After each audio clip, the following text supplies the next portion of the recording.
네, 안녕하세요. 반갑습니다. 돈만의 TV의 한동 대표입니다.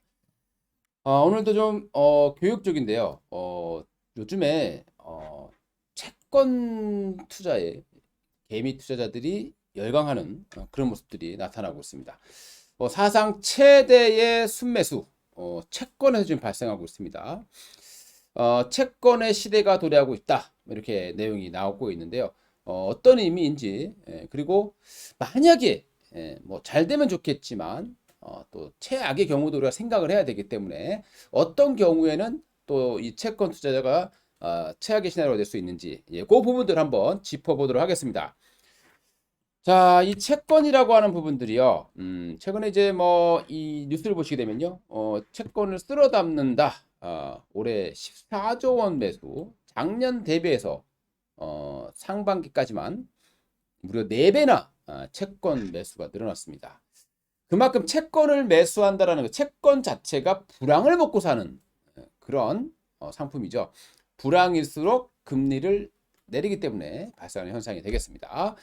최근에 이제 금리가 이제 어느 정도 정점론이 나오고 있고 또 파월도 6월 달에 금리 인상은 좀 안 할 수도 있을 것 같다라는 뉘앙스를 풍겼습니다. 제가 얼마 전에 말씀드렸어요. 5월 달이 금리 인상이 끝이다. 말씀드렸고 자, 그리고 이제 쭉 이제 동결된 상태로 당분간 가게 될 것이다. 그리고 올해 안에 금리를 내리기는 상당히 좀 어려울 것이다. 뭐 만약에 내린다고 한다면 정말 빠르게 내린다고 하더라도 연말 정도는 돼야 가능성이 있다라고 보시면 좋을 것 같습니다. 이미 많은 투자자들은 채권에 베팅을 하고 있는 거죠. 금리 인하라는 것에 베팅을 하고 있습니다. 그런데 여기서 이제 우리가 조심을 해야 될 것도 있다라는 겁니다. 어떤 의미인지 한번 알아보도록 하겠습니다. 개인 투자자가 채권 순매수 올해 2022년 작년도 많이 늘었는데 올해는 더 크게 증가하는 모습이고요. 채권에 투자하는 ETF 역시 큰 폭의 증가세를 보여주고 있는 것을 우리가 이제 볼 수가 있을 것 같습니다. 자, 왜 이런 현상이 발생하는지 한번 알아보도록 하겠습니다. 자, 그리고 최악의 경우는 어떻게 되는지도 좀 미리 좀 준비를 해줘야 될 것 같습니다. 주식 시장이 좀 어려웠었죠, 최근에. 앞으로 경제가 좀 어렵습니다. 그러니까 경제가 어려울 것이라는 전망이 많기 때문에 채권에 돈이 물린 거죠. 안전 자산이기도 하기 때문입니다. 그리고 경기가 불황이면 금리를 내려서 경기를 부양하게 된다는 거. 그래서 지금 주식시장이 내려오고 채권이 올라가는 그런 모습들이 발생할 수 있습니다. 자, 그러면 왜 지금 채권 투자에 돈이 몰리는지 그 이유를 한번 알아보도록 하겠습니다. 우리 채권은 이렇게 생겼어요. 채권에는 금리, 수익률, 할인율 이런 말을 쓰는데요. 다 똑같은 의미입니다. 할인율이라고 하는 것은 미래 현금 가치를 할인해서 받는 부분이기 때문에 현재 가치로 할인해서 받기 때문에 할인율이다 이렇게 말을 쓰기도 하고요. 그리고 이자 같은 경우는 한 번의 수령이 아니라 또 주기에 따라서 지급이 됩니다. 일반적으로 국채는 한 6개월 정도 이자 지급 기간이 되고요. 공사채는 3개월에서 6개월 정도, 그리고 회사채는 보통 3개월 만기가 많이 있다라고 보시면 되겠고요. 채권의 종류를 보게 되면은 채권은 이제 뭐 국채, 그죠? 지방채, 회사채, 금융채, 특수채 이렇게 나눠집니다. 뭐 국채 같은 경우에 뭐 이게 표면을 보시게 되면 발행일도 있고 뭐 상장일도 있고 이자율 이렇게 표면 이자율이 이렇게 나와주고 있습니다. 뭐 옛날 거니까 굉장히 높게 나와주고 있네요. 국채입니다. 국채 뭐 나라에서 발행하는 거기 때문에 가장 안전하다고 보시면 되겠고요. 그 다음에 이제 각 지방에서 발행하는 지방채 있을 것이고요. 여기 보는 게 이제 회사채예요. 회사채 같은 경우도 이제 그 기업체들이 발행하는 그런 채권이 회사채라고 보시면 되겠습니다. 그리고 이제 은행들이 발행하고 또 뭐 카드, 증권회사가 발행하는 금융채가 있겠죠. 보통 이제 금융채가 가장 많이 또 거래되고 있다고 보시면 되겠고요. 그 다음에 특수채, 요거는 이제 뭐 한국전력이라든가 뭐 도로공사라든가 뭐 가스공사라든가 이런 쪽에서 발행하는 채권이 되겠습니다. 그 다음에 통화안정증권이 있는데요. 요거는 한국은행이 통화량 조절을 위해서 발행하는 것이라고 보시면 될 것 같습니다.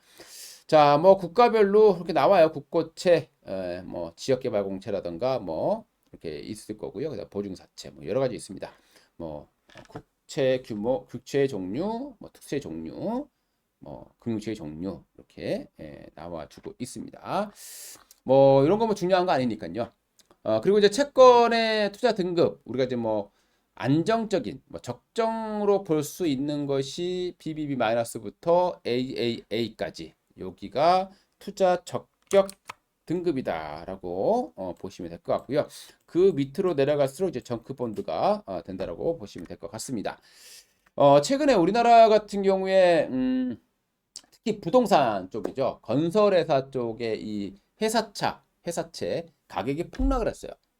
그러면서 이제 금리가 급등하는 그런 모습이 발생했었는데 이 우리 채권이라고 하는 것은 결국에는 망하지만 않는다라면 남는 장사가 될 수도 있다라고 보시면 되겠죠.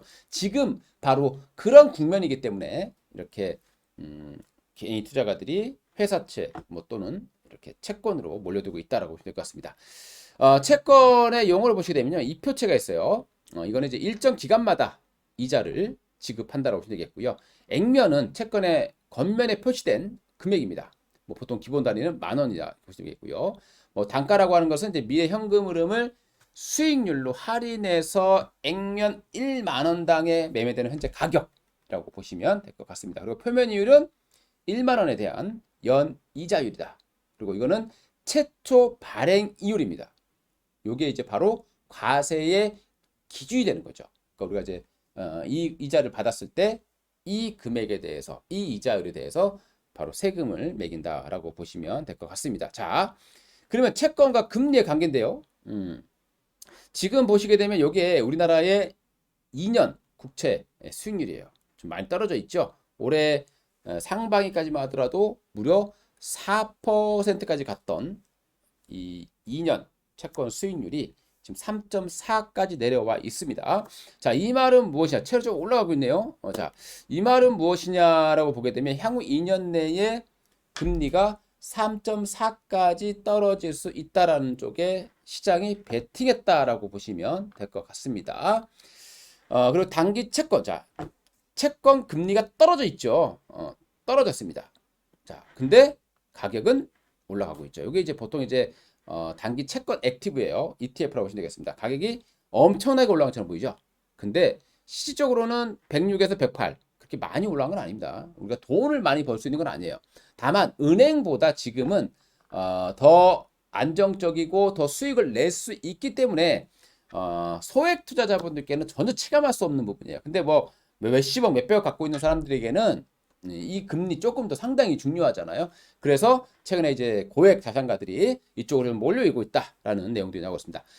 채권 금리가 인상이 되면요, 가격은 하락합니다. 반대로 채권 금리가 떨어지면 채권 가격은 상승하게 되는 겁니다. 자, 왜 그런지 한번 이유를 알아보도록 하겠습니다. 채권이라는 것은요, 발행할 때 그 당시 그 금리를 만기까지 보유했을 때 받는다라는 거예요. 그러니까 지금 만약에 금리가 2%인데 이게 4%까지 올라갔다고 하더라도 나는 갖고 있다고 했을 때 2%밖에 받지 못한다라고 보시면 될 것 같습니다. 그렇기 때문에 금리가 오르면 신규 발행한 채권의 어떻게 보면 금리가 올라가겠죠. 자, 그럼 어떻게 될까요? 나는 2%에 받았는데 지금 금리가 4% 준답니다. 그러면 여러분들 이걸 만기까지 보유하는 게 나을까요? 아니면은 기존 채권을 매도하고 신규 채권을 매수하는 게 낫겠습니까? 그래서 더 높은 금리로 갈아타야 되겠죠. 그래서 기존의 그 채권의 가격은 그 하락폭, 그 금리가 인상된 폭만큼 금리가 낮은 거죠. 내가 갖고 있는 금리는 낮은 거예요. 최근에 발행한 금리는 높은 겁니다. 그 금리의 폭만큼 가격이 떨어져야 되겠죠. 그래서 채권의 할인율, 그래서 할인율이라고 하는 거예요. 자, 그래서 기존 채권의 원금 회복 시기가 신규 발행보다 느려지는 거예요. 채권이 높으면 우리가 이제 두레이션이라고 하는데요. 채권 금리가 높으면 내가 원금을 회수할 수 있는 기간이 빨라지겠죠. 채권 금리가 낮을수록 늘어지게 된 겁니다. 그래서 금리가 올라가면 기존의 채권들이 많이 있기 때문에 그 기존의 채권들 가격들은 떨어진다라고 보시면 되겠고요. 또 하나는 수요와 공급이 있을 거예요. 그러니까 채권을 사고자 하는 사람이 많으면 어떻게 됩니까? 채권을 사고자 하는 사람이 많아요. 그러면 가격은 떨어지겠죠. 예. 채권을 사고자 가격은 올라갑니다. 자, 다시 한번 설명드릴게요. 채권을 사고자 하는 사람이 많아요. 그러면 금리를 높게 주겠습니까? 낮게 주겠습니까? 채권을 사고자 하는 사람이 많으면 돈을 빌려주겠다고 하는 사람이 많으면 나는 금리를 낮게 부르겠죠. 예.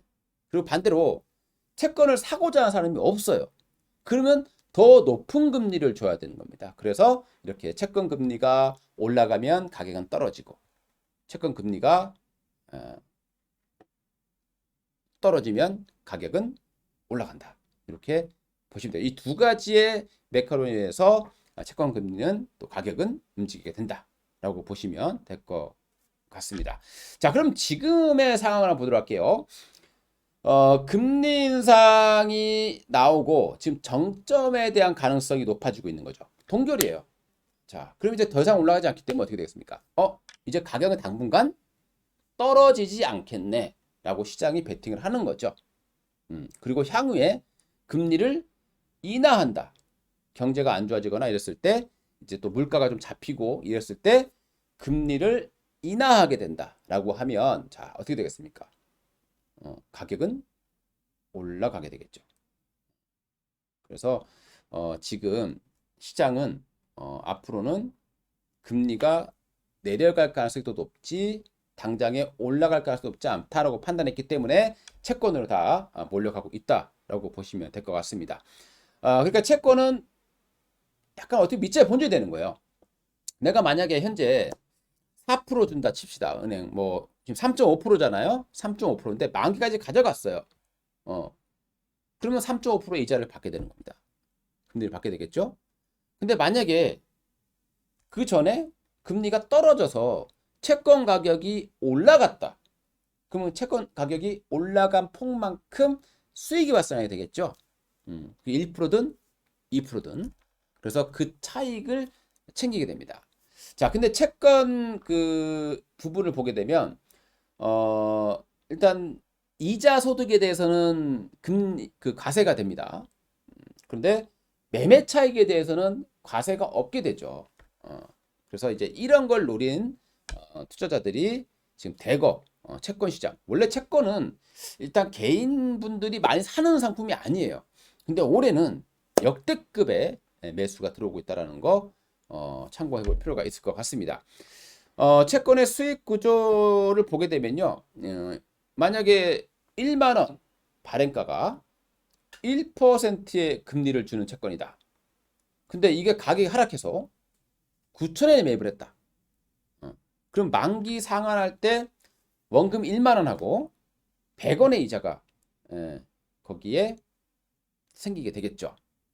거기에 내가 또 9,000원에 매입을 했기 때문에 또 그 차익도 챙길 수 있다라고 보시면 되겠습니다. 이때 세금은 바로 이제 이자에 대해서 100원에 대한 부분에 대해만 이자를 세금을 매긴다라고 보시면 될 것 같습니다. 그리고 이제 그 채권의 이제 종목명을 읽는 방법입니다. 보통 이렇게 이제 나오는데 국고채 같은 경우에는 보통 국고라고 써 있겠죠 앞에다가. 그다음에 여기 앞에 번호가 있어요.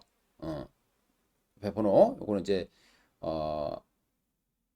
발행 금리, 발행 금리, 그리고 요 만기의 연도, 만기 연도와 월, 그리고 발행 해차 이렇게 나옵니다. 그러니까 2020년도 여기가 이제 2020년도죠. 그러니까 해차예요. 2020년도에 두 번째 발행한 해차다. 이렇게 보시면 되겠습니다. 그 다음에 발행 금리는 0.15%가 되겠고요. 0.15니까 뭐 그 정도 보시면 될 것 같고요. 그 다음에 이제 만기가 50년 03이 만기예요. 굉장히 뭐 국궁채인데 뭐 하나의 뭐 예다라고 보시면 될 것 같아요. 만기가 굉장히 긴 그런 상품이 될 것 같습니다. 그래서 이렇게 나온다라는 거 참고를 해 보시면 될 것 같습니다. 그러니까 0.15는 1.5%가 되겠습니다. 만약 0.08이다, 0088이다 그러면 0.08%다. 이렇게 이해를 하시면 될 것 같습니다. 자, 이렇게 해서 오늘 채권에서 알아봤는데, 만약에 이제 이게 이제 우리 예상대로 금리가 내려가서 가격이 올라가면 좋아요. 당분간은 그렇게 될 가능성이 높습니다. 현재로서는. 그런데 이게 이제 또 최악의 국면이 있겠죠. 어느 순간. 그런 가능성은 굉장히 희박하죠. 현재로서는. 희박한데, 우리가 이제 어떤 뭐 부채가 지금 너무 많아요. 우리나라가. 부채가 너무 많고, 어디선가 정말 예상치 못한 폭탄이 터졌다. 그럼 우리나라에 대한 신뢰도가 추락하게 되겠죠. 그럼 국채 수요가 떨어지게 되는 거죠. 국채 수요가 떨어지게 되면 금리를 올려야 됩니다. 그럼 가격이 폭락할 수 있겠죠. 그러니까 뭐 우리가 사실 경제라는 것은 뭐 모르는 그런 문제가 되겠습니다만은, 그러니까 이 경제가 그냥 안 좋다라고 생각이 들면 나라에서 그냥 금리를 내리면 돼요. 내리면 되는데, 정말 이게 너무 큰 문제가 생겨서 뭐 실제로 예전에 IMF처럼 나라 자체가 문제가 생겼다. 그래서 만약에 외국 자금들이 안 들어오고 이랬을 때 높은 금리를 줄 수밖에 없게 되겠죠.